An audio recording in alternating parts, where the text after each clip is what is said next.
Okay, so if you leave your power washer out in the rain, which I did, what you'll find is that your plug wicks up water and it won't work.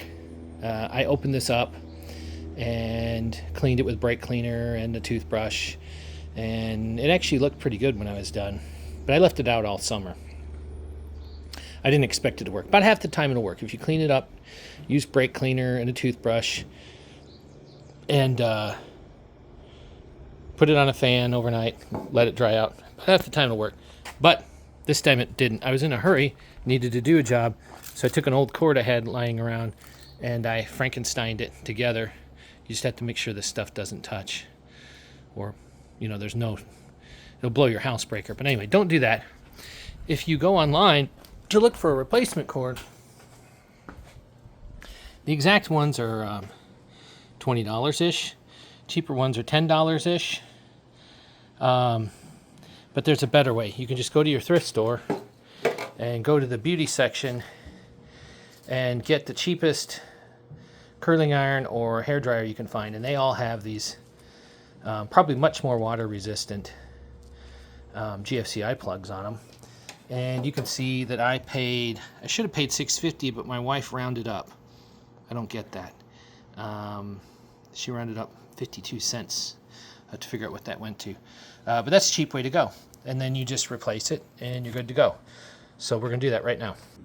Okay, so here are a couple things I just found out. Number one, you might have your wife or whoever your gopher monkey is check the screws, because they might have tamper resistant screws like this one did.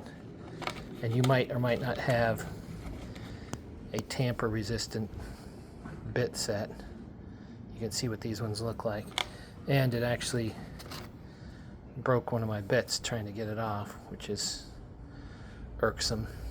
So that could happen. And the second thing is, you can see this is soldered down, whereas the original is screw down. But that's no big deal. I've got a soldering iron, so we'll go take care of that right now, and then we'll show you the final result. Okay, so one thing to check when you get it out, if it's soldered, you can see I damaged the plastic, and I had to remove some of the melted parts so that my door would fit back on. So make sure you check that, and then we're just going to solder it back in and be done. The other thing is, this one, because there are no screw terminals, you don't know which one is for ground and which one is for neutral. So you have to check that to make sure you put the right wire on the right one. Right. Hang on. Alright, so if you Google it, the larger hole and lug is neutral, and neutral is the white wire, or in the case of the plug, you'll see that one of these is brass and one of them is silver, or brass or bronze, and the rule is B goes to B. Black is brass, bronze. So, and black is hot. So you can see on here that this lug is the thinner one. It goes to the brass one, which goes to the black, which is hot, and the fatter one goes to the silver, which is neutral, and that's what you confirm it on the internet too. So that means on this one, the fatter one is going to get the white wire, and the thinner one is going to get the black wire. This is important in edge cases of things, but that you'll probably never run into. It's not that important, but just do it right.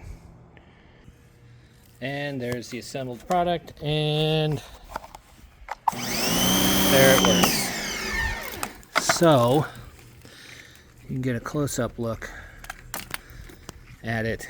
I kind of dinged up some of the edges because of the soldering iron, but it's perfect.